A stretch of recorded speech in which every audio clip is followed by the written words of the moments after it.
The Apostle John told a little story that is easily overlooked.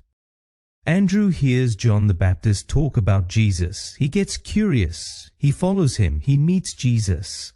And then he does something remarkably simple.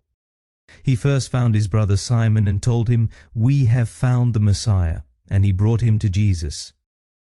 Welcome to the Sebcast, the home of the #1 network for your life. This is where we hear stories anew, look deeper, and discover together how Jesus works today. But that's it. No sermon, no argument, no strategy, just a relationship that moves. Andrew never again brought someone directly to Jesus, at least not in the Bible. But the one person he brought became Peter, and Peter changed the course of church history. We think impact works in big numbers. God often works in chain reactions. The early church didn't grow through marketing. It grew through people who knew people, through brothers, friends, colleagues, families. One person said, "Come and see." In the #1 network for your life, where we believe God is active in the places where we live, work, and play, this is the heartbeat of everything.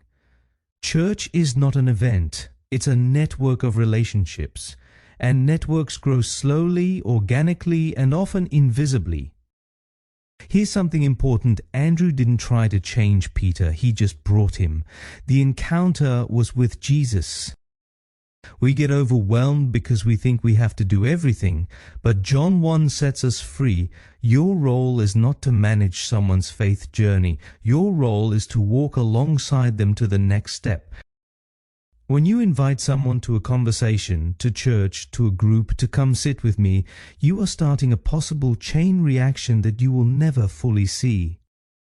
And that is enough. Many of us mismeasure success. We ask, how many came? How many stayed? But the Bible asks other questions. Who did you notice? Who didn't you give up on? Who did you bring along? God's kingdom doesn't grow through mass movements alone, but through faithfulness in the small things, through people who are willing to get involved, to keep inviting, not to take the first no as the final answer.